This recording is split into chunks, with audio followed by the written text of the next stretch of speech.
para sa mga nagre-request ng room tour, eto na siya, pagpasensyahan nyo na kasi hindi ko talaga plan maggawa ng room tour so wala akong masyadong matinong clips. Nagkalkal lang ako ng pwede kong ipakita sa inyo. But nevertheless, eto na siya. So as you can see, eto yung itsura ng neighborhood and yan yung itsura ng building. Sa baba, yung dulo is elevator and then sa left side, yun yung parang common area which is meron doon microwave, mga tables, pwede kang kumain, may malaking fridge.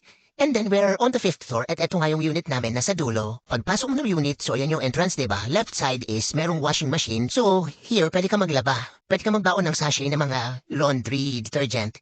Tapos opposite side niya is cabinet, iwanan ng mga shoes. And since may mga napamili na kami that day, dyan namin itinambak yung iba. Same side ng washing machine is yung toilet and then yung shower area. And then opposite side niya is merong counter dyan na merong lababo, may mga baso and merong water heater. Pwede kang kumain dyan, pwede kang mag-coffee. And then sa ilalim yan, meron dyan actually maliit na fridge. And then yan yung itsura ng pinaka-room. So maliit na walkway lang siya tapos merong beds sa left which is a total of 4 beds. So yung dalawang seniors sa baba, ako sa taas. And then we have TV, aircon, and then merong air purifier dyan. Ayan, and then yung dulo is actually a small balcony. Ito yung itsura ng balcony during the day. And yan din yung street view and all, yung itsura ng neighborhood. So, ayun, that's what you get with 31,400 na accommodation. That's good for 6 nights, 7 days. Ang binayaran talaga namin dito is actually yung location niya from Hakata Station. Actually, discounted price pa yan, yung 31,400. A few days after kong i-book yan, nung nag-check ako ulit, nagmahal na siya, parang naging 40,000 plus na siya. So, ayun yung itsura ng toilet and may wiwi pa na hindi na flash. Tapos, yung katabi niya is yung shower area. And yun yung itsura niya, meron siyang mini tub and then may shower. And gusto ko yung malakas yung water pressure, so satisfied ako sa water pressure nila dito. Ang bango din ng mga toiletries. Ang sarap gamitin ng body wash as in. So yun lang, as I said, 31,400 yung kuha namin dito for 6 nights and 7 days. That's a discounted price. Ang lapit niya sa Hakata Station. Prefer ko talaga na sa Hakata Station kami magstay because ito yung central station sa Fukuoka area.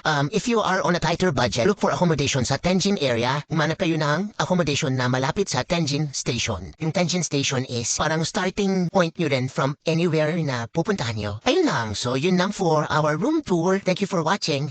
Bye!